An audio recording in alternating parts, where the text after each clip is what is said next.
Olá! Oi, gente! Oi. Tudo bom?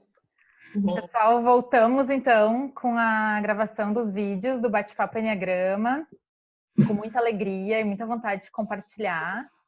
Dessa vez a gente vai fazer uma série de vídeos falando dos caminhos de transformação. Então, a gente já gravou ano passado, 2019, uma série de vídeos sobre autoobservação, falando um pouco de cada tipo, falando dos instintos. E agora a pergunta que nos norteia em todos esses vídeos que vem pela frente é: descobri o meu tipo e agora? O que faz, né? Então, no vídeo de hoje a gente vai falar um pouquinho sobre a nossa própria experiência, de o que faz depois de ter contato com a sabedoria, né, do Enneagrama, com esses ensinamentos, como que foi na nossa própria vida e tem sido esse caminho de andar, né, pela vida, conhecendo essa mandala, no que nos ajuda. E depois a gente vai gravar um vídeo para cada eneatipo, falando só dos caminhos de crescimento. Então, dicas, né, de caminho de crescimento e transformação para cada um dos eneatipos. De novo, a gente vai manter essa coisa de ser bem informal, é um bate-papo. Então, a gente deixa isso sendo construído aqui e ao mesmo tempo sendo gravado, né, para compartilhar. E a gente também aprende muito com essa troca. Então, é isso aí. Então, para começar, queria que a gente compartilhasse um pouquinho como é que foi a nossa própria experiência, qual vocês acham que são os primeiros passos, assim, as primeiras reações que acontecem quando a gente percebe o nosso próprio eneatipo. Quem quer compartilhar? Eu acho que posso começar por como foi comigo, né? Eu vejo que muitas vezes tem pessoas que elas podem negar e falar, não sou assim. Comigo, na verdade, quando eu entrei em contato, acho que eu já tinha até comentado, foi uma coisa do agora eu estou entendendo algumas coisas ou por que eu sinto alguma coisa ou reajo de alguma maneira, assim. Então, para mim, foi algo de aceitação, de consciência primeiro, de entendimento e um alívio, assim. Acho que foi o meu processo. E aí foi depois o processo também das pessoas que começaram, a minha volta mesmo, né? Assim, de eu começar também a entender algumas reações das pessoas, que às vezes me incomodavam, ou, enfim, algumas reações que me machucavam. Então, aí eu comecei a ter mais entendimento, assim. Então, para mim, foi nesse processo.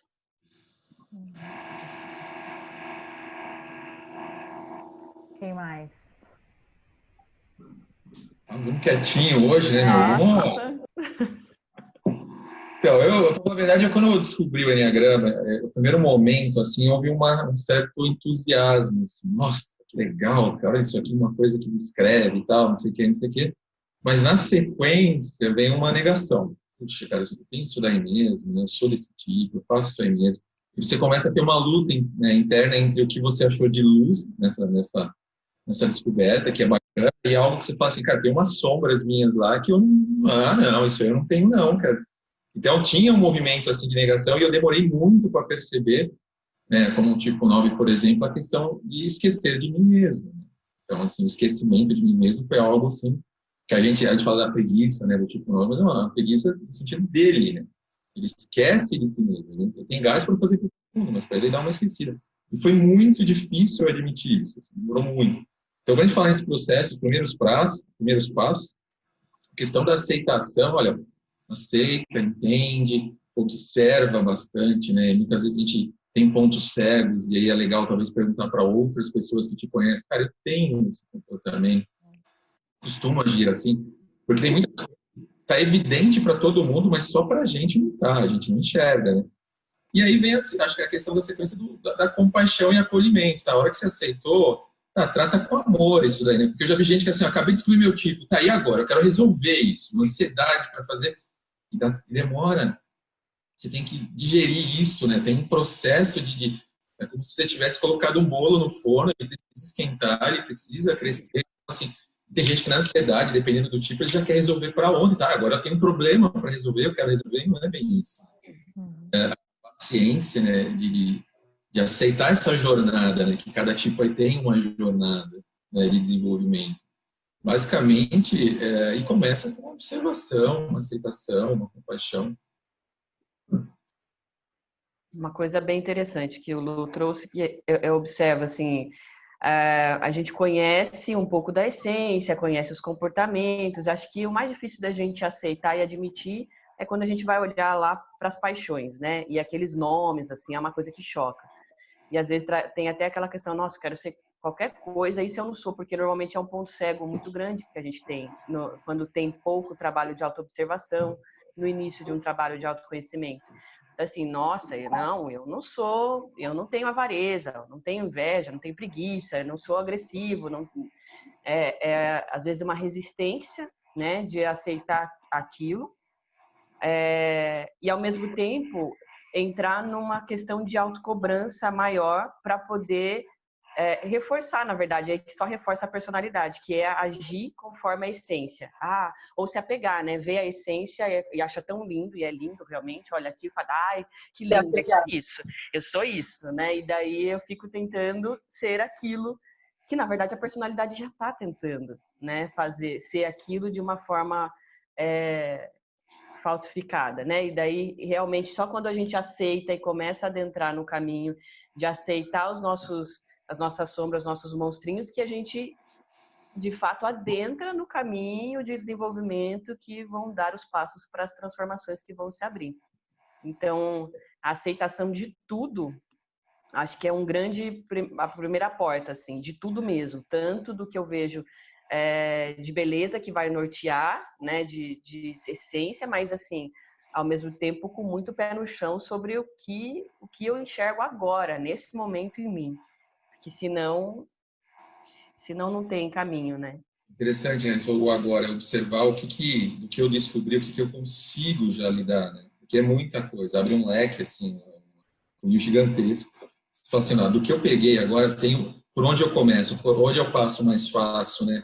Muitas vezes você olha assim, olha, essa parte aqui eu estou percebendo que eu consigo até entender, consigo fazer movimento. Não ficar se culpando, né? Até o Felipe falou bem a questão dos próximos passos, na outra conversa que a gente teve, né? A gente não antecipar, né? Você já quer sentar lá no primeiro banco já, e não é assim. Calma aí, cara. Viu agora? Você está entrando de entrada aí. Eu acho que uma coisa que eu achei legal, e quando eu fui, eu conheci o Enneagrama de uma forma, e quando eu tive contato com outras escolas de Enneagrama, Nicolai, né, em comum nosso querido aí, ele tocou muito no ponto de nível de consciência. E a Rê também falou um pouco sobre isso, o Luciano está falando um pouco agora dessa escala, né, de eu não querer chegar direto lá na essência, direto no... E eu lembro muito bem que ele falava assim, você está no nível 7, 6 de consciência, a hora que você conhece o Enneagrama, você acha que você está no 2. Então você fala assim, comigo meio que aconteceu isso, porque você fala, nossa, olha como é bonita essa personalidade, eu faço tudo isso que mais ou menos a Rê falou, né? Tem essa essência maravilhosa, essa coisa, né? Ao mesmo tempo uma cobrança também, olha quanta coisa errada que eu tenho para me... então eu acho que o nível de consciência, o quanto a gente conhece de nós mesmos, o quanto a gente está... o quanto a gente está íntimo dessa personalidade que a gente tem, né? E conhecendo ela, entendendo ela, como ela funciona. Muitas vezes o primeiro, e eu já vi isso acontecendo comigo, com várias pessoas, o primeiro contato que a gente tem com o Enneagrama é um contato que nós estamos muitas vezes com nível baixo de consciência. Vai depender do tanto de trabalho que eu fiz anterior, de terapia, enfim, de vários momentos de autoconhecimento. E para mim, o primeiro contato com o Enneagrama foi com um nível do auto-observador muito baixo, eu acho. E eu tinha o meu auto-observador muito baixo, eu não entendia muito claramente quem eu era. E eu achei legal aquela personalidade, sabe? Ele falou, tipo 5, é legal esse tipo 5, assim, ele sabe, né? E aí foi aquela coisa de achar que você estava num nível baixo de consciência, mas achar que você está já lá em cima na consciência e falar assim, nossa, sou quase um iluminado já, né? Então, para mim, o Enneagrama, quando a gente tem esse conhecimento, quando a gente está falando desse autoconhecimento, é difícil a gente chegar perto dele sem entender qual é o nível de autoconhecimento que a gente está. Dependendo do nível de autoconhecimento que eu tô, eu chego ou adoro a personalidade, ou começo a me cobrar demais porque eu tenho que melhorar logo e chegar naquela essência. Para mim, eu acho que foi mais ou menos isso, assim. Essa questão do adorar, você colocou, acho que é bem legal, né? Porque tem gente que se identifica tanto com a personalidade que começa a endeusar aquela, pô, eu sou esse tipo, eu quero ser esse tipo, ou seja, eu não vou mudar nada, esse é o meu jeitão e tá beleza. E isso é a proposta inversa que o Enneagrama pede. E lembrando dos princípios lá que eu não sou um tipo 9, eu estou um tipo 9. Na verdade, o Enneagrama vem mostrar tudo que você não é, né? Na verdade. Não é. Na verdade, na essência, a gente é o oposto do que a gente está manifestando na casca no dia a dia. Lógico, existe uma cópia muito mal feita do que a gente é lá dentro, né? Eu quero ter harmonia, eu quero ter paz, mas faço isso de uma forma falseada, né? Na verdade, não inteira comigo mesmo, onde eu não me incluo nessa paz, né? Então, assim, não faz sentido. Eu grande falo assim, cara, a casca não é você. Ela está em você, né? Tanto é que a gente vai trabalhando e a tendência no processo de desenvolvimento através disso é você se libertar dela, não no sentido assim de não ter, ela tem uma função, ela tem um papel de proteção e ela tem, mas é no sentido de assim, olha, eu não estou escravo dela, né? Eu tenho como integrar essa personalidade e ser maior do que ela através da minha essência, né, de quem eu sou. Sim. E essa é a riqueza e a beleza do Enneagrama, né? E que muitas vezes é interpretado de forma bastante equivocada, que fica só nesse viés da personalidade, reforçando e criando justificativas, né? E aí eu fico cada vez mais aprisionado nisso. Então, tem um primeiro momento que eu preciso aceitar, sim, reconhecer, me ver naquilo, porque sem isso não tem transformação. E o segundo momento que é também dizer, eu não sou isso. Ao mesmo tempo, né? Que eu sou, eu não sou. Eu estou, mas eu não sou. Porque senão fica só justificando. Ah, eu sou assim porque eu sou tipo 5. E aí eu fico ali sentada no cantinho do conforto. E aí eu olho, porque o Enneagrama, ele é uma potência, né? Porque a gente não conhece só sobre nós. A gente também começa a entender como as outras pessoas são. Isso pode ser uma bênção, criar pontes, mas se eu não tenho um trabalho pessoal, ele cria mais muralhas ainda, que cai nessa questão do entendimento só racional. Né? Então eu funciono, eu estou fazendo isso porque eu sou um 5, e você está fazendo isso porque você é um 8, porque você é 9, 9 funciona assim mesmo. Tá vendo? Olha o seu 2 aí agindo. Né? E aí isso cria muito mais afastamento, que é totalmente o contrário realmente do que essa ferramenta vem nos provocar. Né? Por isso que essa pergunta aí agora, eu acho que faz muito sentido, né? E acho que é legal que a gente é o nosso objetivo aqui, porque muitas vezes as pessoas ficam procurando em livros ou vão fazer um curso e param aí e podem cair nesse estereótipo todo. Só que todo esse trabalho de desenvolvimento mesmo pessoal, de processos aí para sustentar tudo isso, até da autocompaixão, de entendimento, é aí que vai gerando essa transformação. Para entender, que é o que a gente estava até comentando, né? O Enneagrama como um mapa muito certeiro para a gente chegar, é lá que eu preciso chegar, então eu estou entendendo aí qual é a minha paixão, qual é meu vício emocional, qual é o meu instinto aí dominante que está me segurando, que está me possibilitando, mas também eu tenho que entender acho que o Lúcio tinha falado, qual é o meu histórico de vida, ou qual é o meu momento hoje, né? Que aí é encaixar isso dentro do meu momento. E aí a gente vai olhar para a nossa história pessoal e trabalhar muitas vezes conciliando outras terapias, outras formas, que a gente vai aprofundar depois, porque isso vai potencializando e sustentando mais ainda, né, esse processo. E é curioso porque quando a gente olha para o nosso momento atual, a gente vai ver que o que está empacando e dificultando um próximo passo, geralmente também a gente encontra na própria questão da nossa personalidade, porque está sempre tudo envolvido, né? Tudo tem relação com os nossos medos, com as nossas questões de personalidade, né? Então, É bem interessante isso mesmo, assim, entender que eu acho que assim que muito claro de entender que o Enneagrama ele não vai fazer nenhum trabalho para nós, né? Então, o Enneagrama não vai lá arrumar a casa, o Enneagrama não vai resolver a nossa vida, conversar né, com quem precisa ser conversado, com quem precisa ser dito, né? Então, Eu acho legal, Monique. Ensinamento valiosíssimo, assim, né? Antes eu e o Lu estávamos conversando antes de começar a gravar. A gente falou assim, bom, eu acho que conhecendo o mapa ou não conhecendo o mapa, não tem escapatória. A gente vai lidar com as questões da nossa personalidade durante essa vida, né? Eu acredito que conhecer o mapa nos traz mais consciência para passar pelos desafios, né? Mas ainda assim, o mapa não vai resolver as questões. Então, cabe a nós sempre, né, agir.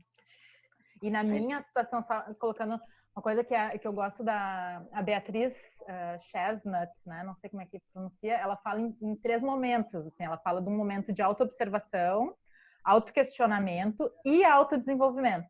Então, como a Rê falou antes, fundamental entender, primeiro tem que identificar onde é que eu tô presa, né? E depois abrir esse espaço de reflexão do porquê que eu faço isso que eu faço, e depois vem esses caminhos de como é que eu saio desse lugar, né? Eu vou trazer uma questão, assim, bem particular minha, que, assim, eu conheci o Enneagrama, basicamente, acho que uns 2 anos depois que eu me tornei mãe. Então, assim, a vida, ela vai trazer os desafios pra gente, né? Então, assim, a questão a gente já está em sofrimento. Eu já estava em sofrimento. Então, conhecer o porquê que foi tão difícil para eu me tornar mãe, né? Então, conhecer o Enneagrama no primeiro momento foi assim esse alívio de dizer, entendi, como um tipo 5, toda a dinâmica que tem um 5 realmente tem uma dificuldade de doação para o outro, de, né, ter uma empatia. E num segundo momento fala assim, ok, mas eu não quero essa limitação, né? Eu estou sofrendo por não conseguir me conectar o suficiente com meu filho, com meu marido, então o que eu preciso fazer? E aí é caminhar mesmo, né? Então, aí que a gente vai entrar depois trabalhando todos os tipos, né? Com o mapa na mão, né? Dá um certo alívio de entender a partir de uma outra ótica, porque daí a gente sai daquela coisa do que é senso comum, né? Isso já dá um alívio muito grande, né? Que toda mulher tem já instinto materno, né? A gente sai todo esse senso comum para entender de uma forma muito mais específica e particular qual é a minha dinâmica nisso. Aí tem as minhas questões, o meu histórico de vida, né? E aí o que trouxe para acarretar ainda, né, numa dificuldade maior. E aí é percorrer o caminho, é terapia, é o que é necessário. Eu acho que vale a pena falar, que eu acho que é interessante essa história, eu já até conversei com você algumas vezes sobre isso, e é uma coisa, explicar essa dinâmica da mãe tipo 5, para as pessoas entenderem, porque você está falando da maternidade, enneagrama, mas como é que é essa dinâmica da mãe tipo 5? Mas de repente a gente pode entrar nisso quando a gente for gravar o vídeo do 5. O vídeo? Beleza. Tá bom. Eu imaginei porque, isso. Assim, eu acho que só para ficar claro, às vezes, para quem não... Essa falta de... A gente não quer se doar muitas vezes, né? Não quer se entregar. E na maternidade, na paternidade, é uma coisa bem difícil, né? Entender isso no prisma do Enneagrama, acho que é Mas acho que esse ponto que a Rê trouxe é fundamental, que é a questão... Quando a gente entende o mapa e quando tu te reconhece no teu perfil, tu traz aquilo para as tuas questões, não fica mais essas grandes ideias gerais, né? Esses conceitos de senso comum. O senso comum, ele perde um pouco o valor porque tu te apropria muito de como é que funciona o teu padrão, a tua dinâmica, né? Exatamente. E eu vejo que quando as pessoas entram em contato, assim, para mim foi isso, quando eu entendi esse mapa, é uma mudança de paradigma. É completamente outra coisa. Às vezes, assim, quando a gente quer fazer uma mudança na vida, às vezes a gente vai mudar um comportamento, né? Vou mudar uma atitude. E sim, gera pequenos efeitos, eu vejo assim, alguns efeitos. Mas o Enneagrama é uma mudança de lente. É uma forma diferente de enxergar o mundo. E é bonito de a gente acompanhar quando uma pessoa está se descobrindo no mapa, porque justamente, né? Elas trazem assim, meu Deus, eu tô enxergando a vida de uma forma diferente agora. Eu tô me enxergando de uma forma diferente, né? E aí a chance de transformação é muito maior. Eu acho que a gente pode... ajuda assim a sustentar, né? Porque o sistema vai puxar a pessoa para a antiga forma, o antigo comportamento, a maneira que ela sempre agiu. E ela ter consciência que tá tudo bem, que é esse o caminho, né? Quando eu comecei a falar mais não, ou às vezes um pouco mais grossa, as pessoas começando, ai, quem é você? Ai, cadê aquela mata boazinha? E me gerava mais raiva ainda esse processo, e às vezes fazia querer voltar, e aí não, também eu preciso sustentar. Ajuda também a gente a entender que tá tudo bem, né? Esse é o caminho, é uma jornada que sim, gera desconforto às vezes, mas que isso vai gerando transformação e vai gerando, e à medida que a gente vai se trabalhando, a gente vai sustentando mais esse desconforto, e assim vai indo, né? É um processo. E depois vai ficando mais leve.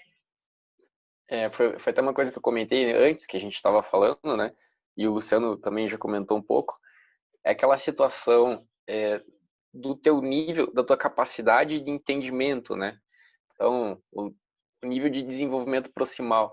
Eu não consigo entender uma coisa que está lá no final da montanha. Então, eu não consigo subir a montanha pulando. Eu vou ter que ir até o primeiro acampamento. E às vezes, o sofrimento de eu querer subir a montanha de uma vez, o Enneagrama ele pode trazer um pouquinho disso, que é eu querer já chegar na minha essência de uma vez. Então, passo a passo, né? Aí acho que uma palavra que tem se falado muito é compaixão, amorosidade, autoaceitação.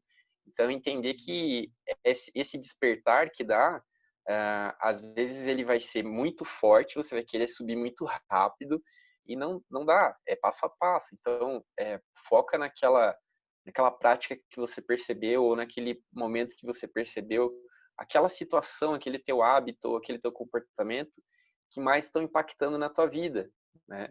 E principalmente o legal do Enneagrama é que às vezes ele mostra, de início, pelo menos para mim foi interessante, hábitos seus que você acredita que estão sendo benéficos para você, né? E você reforça eles por causa que a personalidade quer que você faça isso, mas na verdade esses hábitos eles estão te prejudicando em algumas coisas, né? Então, às vezes a gente quer resolver tudo de uma vez quando conhece o Enneagrama. Então não, vai com calma, vai com amor, vai tranquilo, dá o primeiro passo, vê qual que é a primeira situação, né? E aí o processo vai acontecendo aos poucos, né? Com intensidade, mas aos poucos.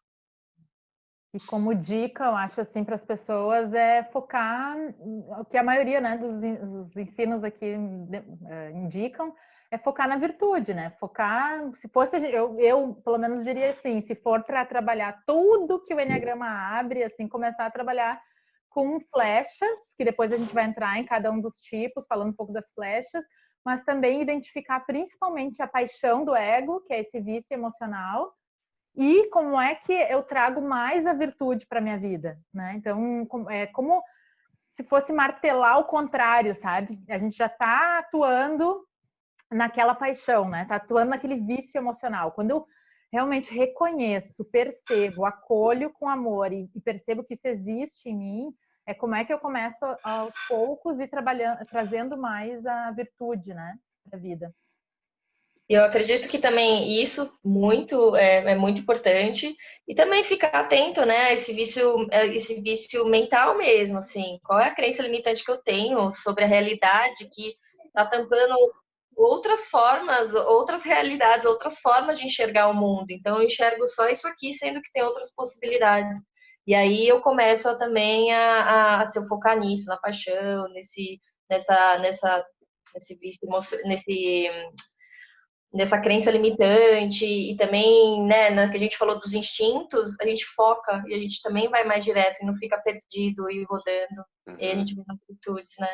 E as flechas vêm como um caminho ali de atenção, qual é o ponto que eu tenho que, para onde eu vou acessar. Vale lembrar que dá pra gente... O processo, a gente estava falando da jornada, né? E muitas vezes as pessoas acham, agora eu tenho um mapa, a jornada vai ser tranquila, vai ser bacana, vai ser suave. Não, né? Na verdade, assim, nós vamos enfrentar medos, nós vamos enfrentar dores, nós vamos enfrentar abandono, enfim, todas as dores que a gente criou, né, com a personalidade para proteger, a gente vai ter, aos poucos, tendo que enfrentar isso. Então, é comum que o processo seja um processo muito doloroso, um processo muito desconfortável, no sentido de autodesenvolvimento. É aquela história de você romper mesmo com as cascas, né? E tem a questão também da gente tentar, muitas vezes, com essa abordagem, pular etapas, né? Que é o que ele estava falando, você vai pular etapas. É subir para cair depois, né? Porque não sustenta, não tem sustentação. Então, dar um passo de cada vez realmente é muito importante. Outra coisa que eu achei interessante que a Marta estava trazendo é a questão dos instintos, né? A gente sabe que a inteligência corporal, né, no centro dos 3 centros de inteligência, ela é predominante, né? Ela é muito forte, ela é muito mais rápida, ela é muito mais madura do que as outras duas. E ela está muito presente. Então, se você já conseguir observar como o seu instinto está te guiando, né? Para onde está o teu foco de atenção o tempo todo, o que você está buscando, né? Aquela questão de eu preciso disso, né? E por trás disso tem lá, né, questões emocionais, questões da infância muito profundas lá que precisam ser trabalhadas. Já ajuda bastante, né, no teu dia a dia você começar a mexer nisso, regular um pouco mais isso aí, né? Tirar esse exagero de coisas de foco de atenção em algo que está faltando nas outras áreas, né? Então, conseguir perceber isso, acho que tem a ver com presença, né? Nós observamos que cada vez que a personalidade entra em ação, a gente tem presença, a gente é meio que sequestrado daquele lugar de onde a gente está, a gente não está lá exatamente, você está lá, mas está pensando em alguma coisa, se é algo do corpo, você está lá, mas é o corpo que está te levando, você não está presente. Então, a gente ficar esperto quanto às armadilhas que a personalidade tem para tirar a gente do aqui e agora, tirou. Aí você não está vendo, você não está vivenciando aquele momento de verdade. E depois fica aquela questão, passou, eu não vi, né? E não entendi por que aconteceu aquilo, enfim, coisas do tipo. Acho que tem a gente estava conversando, dá para introduzir, a gente vai trabalhar isso melhor nos tipos, mas que é fundamental para o início, que é pensar que você vai ter que desenvolver os 3 centros de inteligência, né? Então, assim, é impossível para qualquer tipo, né? O desenvolvimento tem que trabalhar a consciência física, corporal, né? Sem o autoobservador, sem uma capacidade meditativa, uma capacidade de trabalhar mesmo o observador e uma capacidade de trabalhar o teu emocional. E a gente sabe que são coisas que demandam, né? Tem trabalhos específicos e depois a gente vai trazer algumas coisas dessas, mas esse é o trabalho fundamental e é percorrer esses caminhos. E aí a gente vai falar como cada tipo tem preferências, né? A gente acaba tendo preferências para trabalhar certas coisas e deixando aquilo que é mais desconfortável de lado. Sim, sim. Então, isso é a riqueza do Enneagrama. Ele vai dizer, não, peraí, para você é exatamente isso aqui que você tem que trazer para a sua vida, trabalhar, né? E o como também, né? Qual é a prática? Porque sempre a personalidade vai querer aquilo que é mais confortávelzinho, vou ficar aqui. E às vezes me dissociando cada vez mais da realidade e fortalecendo a minha personalidade, né? E acho que foi até você mesmo que falou, como é engraçado, né? Quando a gente recomenda algumas formas de terapia ou, enfim, de autoconhecimento que são específicas para aquele tipo, a rejeição muitas vezes que o tipo tem, né? Ou às vezes a paixão, foi a Marta? Ou às vezes a paixão que a pessoa pode ter por determinada prática que tem muito a ver com a personalidade dela. Então é legal entender isso, e entendendo o Enneagrama, a gente vai entender os caminhos. Muitas vezes eu vou para uma prática que ela vai reforçar a minha personalidade, ela vai reforçar o meu modelo mental, né, a minha fixação mental em determinada coisa. E como às vezes eu brinco assim com alguns amigos, alguma coisa, né? Putz, é zona de conforto.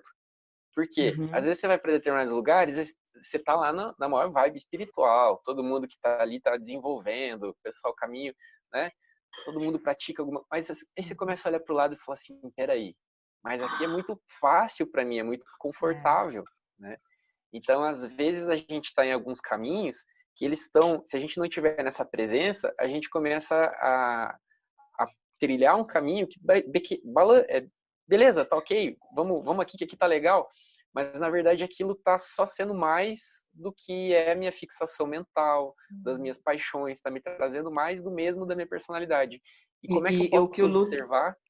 O instinto também, né, Fê? Isso é importante, que o instinto ele é muito nutrido pelas escolhas que a gente faz. E às vezes a gente está lá, às vezes, achando que está trabalhando uma questão e você está ali fazendo uma coisa que parece que, mesmo que seja espiritualmente, que seja uma coisa elevada, mas na verdade você está ali nutrindo o seu instinto a rodo sem nem perceber. Né? Exatamente isso. nessa autodescoberta do Enneagrama, como a gente vai perceber isso, né? Então, às vezes eu tô fazendo um caminho que eu falo, nossa, esse aqui é o caminho. Aí, de repente, você olha e fala assim, opa, tá na zona de conforto. É só mais do que eu quero realmente, né? E não adianta, o caminho de desenvolvimento pessoal, né, de retorno para essa essência tem a ver com empenho, né? Tem a ver com esforço, tem a ver com sair da zona de conforto. Isso vale para todos os tipos, né? Se estiver muito gostosinho, tem alguma coisa que a gente pode desconfiar, né? Não que precisa ser sofrido, não precisa ser penoso, porque quanto mais consciência a gente tem, mais a gente passa pelos obstáculos com presença, né? Respirando, entendendo o que está acontecendo. Mas exige sim empenho, né? E o Enneagrama traz autonomia pra gente, né? Entendendo o mapa, tu te torna dono do teu caminho, assim, tu tem mais chance, pelo menos, de ser teu próprio guia, né? Gente, está acabando, menos de um minuto já foi. Hã? Ah, tá. Não, então só para a gente relembrar aqui, então tem algumas práticas que servem para todos, então principalmente esses de autoobservação, de respiração,